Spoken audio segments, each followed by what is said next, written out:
Hi friends, welcome to Ap4Menu.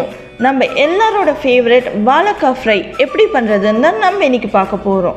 இந்த வாழைக்காய் fry எல்லா விதமான வெரைட்டி ரைஸ், முக்கியமாக தயிர் சாதம், சாம்பார் சாதத்தோடு இது ஒரு அசத்தலான காம்பினேஷனுங்க. ஸோ வாங்க வாழைக்காய் ஃப்ரை எப்படி பண்ணுறதுன்னு பார்க்கலாம். எங்கள் சேனலோட இமீடியட் அப்டேட்ஸுக்காக சப்ஸ்கிரைப் பண்ணிக்கோங்க. பக்கத்துலேயே இருக்க பெல் ஐக்கான் கிளிக் பண்ணி மறக்காமல் ஆல்ங்கிற ஆப்ஷனையும் செலக்ட் பண்ணிக்கோங்க.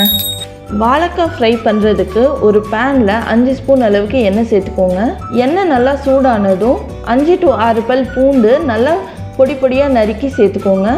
அதோட கொஞ்சமாக கருவேப்பிலை இலை, இந்த பூண்டோட பச்சை வாசனை போகிற வரைக்கும் நல்லா வதக்கி விட்டுக்கோங்க. அதோட நம்ம வெட்டி வச்சுருக்கிற வாழைக்காயை சேர்த்துக்கோங்க. இந்த வாழைக்காயை நீங்கள் ரொம்ப சன்னமாக கட் பண்ணிடாதீங்க. ஏன்னா ரொம்ப சன்னமாக கட் பண்ணிங்கன்னா நீங்கள் வதக்கும் போது வாழைக்காய் உடஞ்சிடும். அதனால் ஓரளவுக்கு திக்காகவே கட் பண்ணி எடுத்துக்கோங்க. இதை ஒரு 2 நிமிஷத்துக்கு நல்லா வதக்கிக்கோங்க.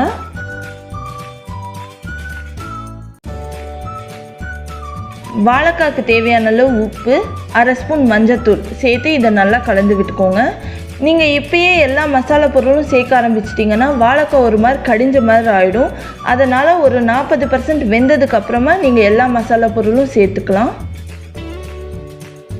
வாழைக்காய் ஒரு 40% வெந்ததுக்கப்புறமா 1 ஸ்பூன் மிளகாத்தூள், 1 ஸ்பூன் சிக்கன் மசாலா, சிக்கன் மசாலாவுக்கு பதிலாக நீங்கள் கரம் மசாலா கூட சேர்த்துக்கலாம், 1/2 ஸ்பூன் சோம்பு பொடி.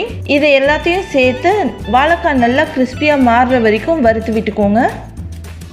உங்களுக்கு எந்த அளவுக்கு கிறிஸ்பியாக வேணுமோ அந்த அளவுக்கு நீங்கள் வறுத்துக்கலாம். வாழைக்காய் நல்லா கிறிஸ்பியாக மாறினதும் ஸ்டவ் ஆஃப் பண்ணிவிடுங்க. அவ்வளோதாங்க, ரொம்ப கிறிஸ்பி அண்ட் எம்மியான உங்களோட வாழைக்காய் ஃப்ரை ரெடி. நீங்களும் ட்ரை பண்ணி இந்த ரெசிபி எப்படி வந்ததுன்னு மறக்காமல் கமெண்ட்ஸில் சொல்லுங்கள். தேங்க்யூ.